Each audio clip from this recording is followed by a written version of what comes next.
आज हम बात करने वाले हैं कक्षा 10 के सामाजिक विज्ञान प्रश्न पत्र के बारे में। किस तरह के प्रश्न इस परीक्षा में पूछे गए थे आपसे, ये जानने के लिए पूरा वीडियो आप जरूर देखिएगा। चलिए वीडियो को शुरू करते हैं। अगर आप चैनल पर नए हैं तो सब्सक्राइब जरूर करिएगा। हम यहाँ पर देख लेते हैं सामाजिक विज्ञान 2024 का ये प्रश्न पत्र है और कक्षा 10 का प्रश्न पत्र है। ध्यान रखिएगा आप, यूपी बोर्ड का। समय आपको दिया गया है 3 घंटे 15 मिनट का और पूर्णांक जो है 70 नंबर का है। यहाँ पर सामान्य निर्देश दिए गए हैं, इनको आप ध्यान से पढ़ लेंगे। ये जो निर्देश दिए गए हैं इनको आप पढ़ इसलिए लीजिएगा क्योंकि इम्पोर्टेंट हैं। कई बार क्या होता है, जो आपकी परीक्षा है, पहली बार आप परीक्षा दे रहे हैं बोर्ड की, तो इसमें आपसे कोई गलती ना हो, इसीलिए इसे आप ज़रूर पढ़िएगा। बाकी आप जिस भी विद्यालय में पढ़े हैं वहाँ पे आपको निश्चित तौर पर बताया गया होगा। परीक्षा में आप बैठेंगे तो आप कौन सी गलतियाँ नहीं करेंगे, क्या आपको वहाँ पर ध्यान रखना है, तो इन चीज़ों को आप ध्यान रखेंगे। बाकी ये निर्देश जो हैं पढ़ लेंगे। हम आगे देख लेते हैं। यहाँ से हम देख लेते हैं खंड आ। खंड आ में बहुविकल्पीय प्रश्न आपसे पूछे जा रहे हैं। निर्देश भी दिया गया है। यहाँ पर नीचे दिए गए प्रश्नों के प्रत्येक के 4 विकल्प दिए गए हैं। सही विकल्प चुनकर उसे OMR उत्तर पत्रक पर चिन्हित कीजिए।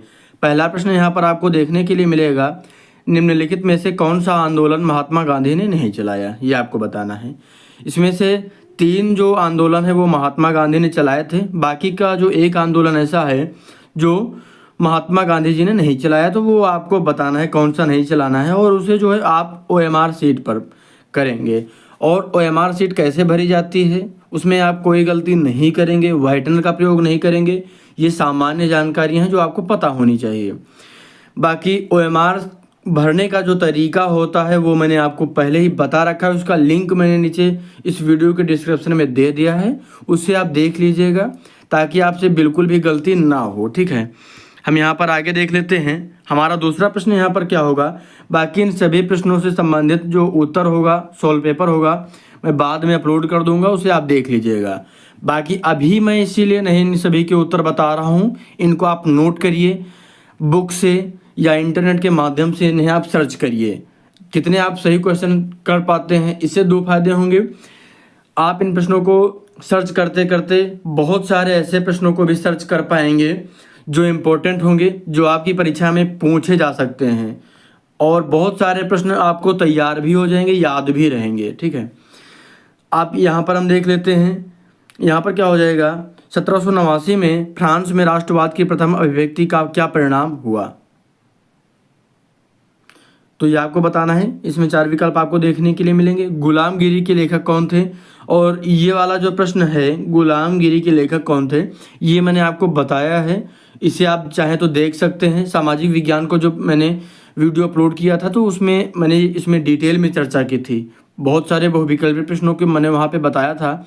वहाँ से बहुत सारे प्रश्नों, यहाँ पर जो सीरीज थी बहुत सारे प्रश्नों की, वहाँ से कई सारे प्रश्न इस प्रश्न पत्र में आपको देखने के लिए मिलेंगे। अगला प्रश्न है 1929 में महामंदी का प्रमुख कारण क्या था, और उसके बाद देख लेते हैं 1944 में अंतर्राष्ट्रीय मुद्रा कोष IMF की स्थापना कहाँ हुई थी, ये आपको बताना है। आगे देख लेते हैं, श्रीलंका में निम्नलिखित में से कौन सा समूह अल्पसंख्यक है, भारत में संघीय व्यवस्था है क्योंकि, ये आपको बताना है क्यों है। और अगला प्रश्न है, निम्नलिखित में से कौन सा संघीय राज्य नहीं है, ये आपको बताना है। अगला प्रश्न, निम्नलिखित में से किस व्यवस्था के लिए राजनीतिक दल आवश्यक शर्त है, निम्नलिखित में से किसका संबंध लोकतंत्र से नहीं है। अगला प्रश्न हो जाएगा, निम्नलिखित में से कौन सा खनिज धात्विक है। अगला प्रश्न, कपास की खेती के लिए निम्नलिखित में से कौन सी मिट्टी उपयुक्त है, तो कपास की मिट्टी को क्या कहा जाता है, ये मैंने डिटेल में आपको समझाया है। कपास से संबंधित कपास को क्या कहा जाता है, किस खेती में किस तरह की मिट्टी इसके लिए उपयुक्त होती है, इम्पोर्टेंट प्रश्न है। और इससे संबंधित और मिट्टियों से संबंधित जो चैप्टर है उसको आप पूरा पढ़ लीजिएगा। यहाँ से बहुविकल्पीय प्रश्नों में, अति लघु उत्तरीय प्रश्नों में और लघु उत्तरीय प्रश्नों में, विस्तृत उत्तरीय प्रश्नों में प्रश्न आपको देखने के लिए मिलेंगे ही मिलेंगे। ठीक है, तो वहाँ पर ये सारे प्रश्नों को आप कवर कर लीजिएगा। यानी मिट्टी से संबंधित जो मिट्टियों के प्रकार हैं, मिट्टियों का वर्गीकरण है, इसे आप पूरा डिटेल में पढ़िएगा। यहाँ से प्रश्न निश्चित तौर पर आपको आगामी परीक्षा में भी देखने के लिए मिलेंगे। आगे देख लेते हैं, निम्नलिखित में से कौन से उद्योग में कच्चे माल के रूप में बॉक्साइट का प्रयोग किया जाता है? सीमेंट, एल्यूमिनियम, लोहा एवं इस्पात या फिर कागज। आगे हम देख लेते हैं, निम्नलिखित में से किसको सेवा क्षेत्रक भी कहते हैं? प्रथम क्षेत्रक, द्वितीय क्षेत्रक, तृतीय या फिर चतुर्थ क्षेत्रक। सार्वजनिक क्षेत्रक व निजी क्षेत्र के विभाजन का आधार क्या है? एजेंडा 21 का संबंध किससे है? इंपॉर्टेंट प्रश्न है ये, और इसे मैंने बताया भी है। उपभोक्ता सुरक्षा अधिनियम कब बना? उपभोक्ता और उत्पादक में अंतर क्या है, वो ये भी मैंने आपको बताया था। बांग्लादेश के ग्रामीण बैंक की शुरुआत कब हुई थी? निम्नलिखित में से कौन सा जैव संसाधन है, ये आपको बताना है। अगला प्रश्न है, निम्नलिखित में से किस देश का मानव विकास सूचकांक सर्वोच्च है? बांग्लादेश, पाकिस्तान, श्रीलंका, नेपाल। हम आगे देख लेते हैं, यहाँ से खंड बा की शुरुआत हो जाएगी और यहाँ पर वर्णनात्मक एक निम्नलिखित प्रश्नों के उत्तर जो है आपको लगभग जो है 80 शब्दों में देना है। भारत की आर्थिक एवं और राजनीतिक स्थिति पर प्रथम विश्व युद्ध के प्रभावों का विश्लेषण कीजिए। अथवा प्रौद्योगिकी ने किस प्रकार वैश्वीकरण की प्रक्रिया को बढ़ावा दिया? किन्हीं दो कारणों की व्याख्या कीजिए। और एक काम और करिएगा, आप इन सभी प्रश्नों को एक बार स्वयं से चाहे आप बुक से पढ़ के लिखिए, पहले आप पढ़ लीजिएगा, उसके बाद अपने मन से लिखने का, अपने शब्दों में लिखने का प्रयास करिएगा। अपने मन से अपने शब्दों में जब आप लिखेंगे तो आपकी तैयारी बहुत ही बेहतर होगी। आप ये देख पाएंगे कि आपने जो पढ़ा है वो आपको कितना तैयार हुआ है, इससे आपको ये फायदा मिल जाएगा, ठीक है। और इसमें जो अथवा करके दिया गया है, इन सभी प्रश्नों को आप एक बार नोट करिएगा और खुद से लिखने का प्रयास करिएगा। कितना आप लिख पाते हैं, आपकी तैयारी किस लेवल पर है, आपको कितना तैयार हुआ है, बहुत सारे प्रश्नों को आप जो है क्लियर कर पाएंगे। इसीलिए मैं कह रहा हूँ कि सभी को आप लिखिएगा एक बार।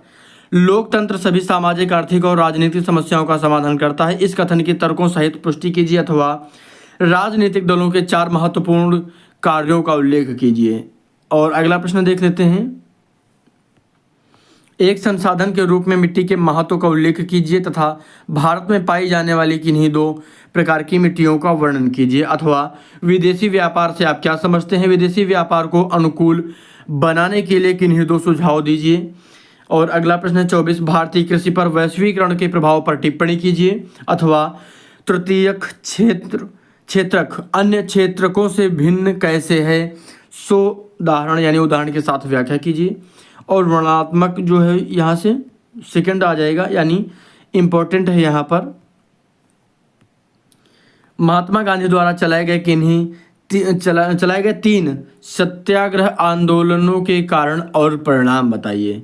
अथवा सविनय अवज्ञा आंदोलन कब चलाया गया, यह क्यों चलाया गया और इसका परिणाम क्या हुआ, इम्पोर्टेंट है। अगला प्रश्न, भारत में चुनाव कभी कभी जातियों पर ही निर्भर करते हैं, क्यों? इस स्थिति से छुटकारा पाने के लिए 2 उपाय सुझाइए। अथवा भारत में संघीय व्यवस्था की किन्हीं 4 विशेषताओं की व्याख्या कीजिए, इम्पोर्टेंट है। और इसका जो है हम अभी डिटेल में वीडियो बनाकर अपलोड कर देंगे, उसे आप जरूर देखिएगा। हम आगे देख लेते हैं, यहाँ पर 27 नंबर प्रश्न हो जाएगा, चावल की खेती हेतु उपयुक्त भौगोलिक दशाओं की विवेचना कीजिए तथा भारत में किन्हीं 3 प्रमुख उत्पादक क्षेत्रों का उल्लेख कीजिए। अथवा अभ्रक की उपयोगिता की विवेचना कीजिए एवं भारत में इसके किन्हीं 2 उत्पादक क्षेत्रों का भी वर्णन कीजिए। और अगला प्रश्न है, विश्व व्यापार संगठन WTO के क्रियाकलापों का वर्णन कीजिए। अथवा संगठित एवं असंगठित क्षेत्रकों में विभेद कीजिए एवं असंगठित क्षेत्र के कर्मचारियों की समस्याओं की विवेचना कीजिए। और यहाँ से मानचित्र संबंधी प्रश्न है, इसीलिए आइए काम आप करिएगा, मानचित्र एक जरूर रखिएगा।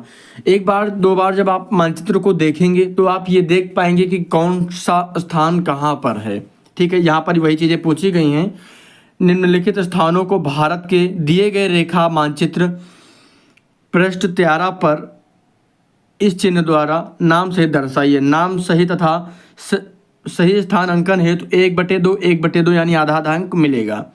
वह स्थान जहां भारतीय राष्ट्रीय कांग्रेस का अधिवेशन 1920 में हुआ था, वह स्थान जहां महात्मा गांधी ने नमक कानून तोड़ा। आपको नाम भी बताना और चिन्ह जो स्थान है उसको भी चिन्हित करना है। वह नगर जहां जलियांवाला बाग हत्याकांड हुआ था, वह जनपद जहां चौरी चौरा की घटना घटित हुई, वह स्थान जहां महात्मा गांधी ने किसान सत्याग्रह आंदोलन चलाया। निम्नलिखित स्थानों को भारत के दिए गए रेखा मानचित्र 15 पर पृष्ठ 15 में चिन्ह द्वारा नाम सहित दर्शाइए। नाम सही यानी यहाँ पर भी वही स्थित है, आधा अंक मिलेगा। प्रदेश की राजधानी सी द्वारा दिखाना है आपको। दक्षिण भारत की एक प्रमुख नदी आपको इस चिन्ह द्वारा दर्शाना है। भारत के पूर्वी तट पर एक समुद्री पत्तन बंदरगाह इस चिन्ह के द्वारा आपको दर्शाना है नाम के साथ। और भारत का कोई एक चाय उत्पादक क्षेत्र चिन्ह द्वारा, और भारत का कोई एक परमाणु ऊर्जा केंद्र आपको दिखाना है। और यहाँ भी जो है ये जो है केवल दृष्टिबाधित परीक्षार्थियों के लिए प्रश्न संख्या 29 का के मानचित्र कार्य के विकल्प के रूप में दिया गया है। यहाँ जो है सिर्फ आपको क्या करना है, निम्नलिखित प्रश्नों के उत्तर अपनी उत्तर पुस्तिका में लिखिए, मानचित्र का प्रयोग नहीं करना है। यहाँ पर सिर्फ जो अभी प्रश्न बताएगा उनमें सिर्फ आपको नाम लिख देना है, इनके उत्तर लिख देना है। यानी भारतीय राष्ट्रीय कांग्रेस का अधिवेशन सितंबर 2019 में माफ़ कीजिएगा 1920 में कहाँ हुआ था ये आपको बताना है। तो कहाँ हुआ था ये आपको सिर्फ बता देना है। हम आगे देख लेते हैं। यहाँ भी जो है दृष्टिबाधित परीक्षार्थियों के लिए है और इसमें जो मानचित्र का प्रयोग नहीं करना है, तो इसमें आप आसानी से कर पाएंगे। उसके बाद हम आगे देख लेते हैं। यहाँ से इंग्लिश वर्जन की शुरुआत हो जाएगी, यानी जो भी अंग्रेजी माध्यम के विद्यार्थी हैं, परीक्षार्थी हैं, वो इसे पढ़कर उत्तर देंगे। ठीक है, इन्हें आप पढ़ लेंगे, यहाँ से प्रश्नों को आप पढ़ लेंगे। हम पूरा वीडियो अगर कवर करेंगे तो वीडियो जो है बहुत ज़्यादा लंबा हो जाएगा, तो इन्हें हम धीरे धीरे आपको पहला प्रश्न दूसरा प्रश्न ये जो है वीडियो को रोक कर पढ़ सकते हैं। बाकी अगर आपको PDF चाहिए तो टेलीग्राम चैनल पर इसको मैंने आपको भेज दिया है, वहाँ से आप डाउनलोड कर सकते हैं। और बाकी पिछली परीक्षाओं के प्रश्न पत्र भी आपको टेलीग्राम चैनल पर चंद्रा स्टडी पॉइंट के टेलीग्राम चैनल पर मिल जाएंगे। सर्च कर लीजिएगा आप Chandra study point Telegram channel पर, आपको बहुत सारे PDF वहाँ पर आपको मिल जाएंगे।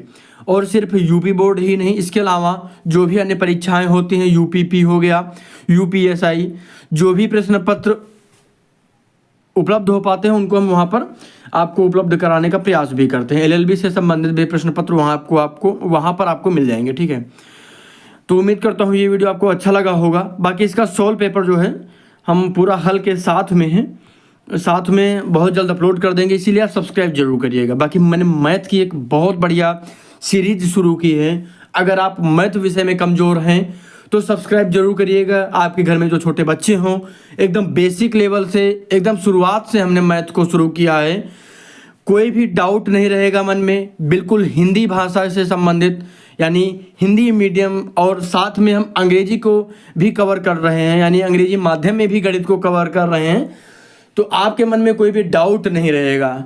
इसीलिए सब्सक्राइब जरूर करिएगा चैनल को। वीडियो अच्छा लगेगा तो कमेंट जरूर करिएगा, और आपके मन में कोई भी कमेंट है किसी भी परीक्षा को लेकर तो जरूर कमेंट करिएगा, हम उस पर डिटेल में बात करेंगे। धन्यवाद पूरा वीडियो देखने के लिए।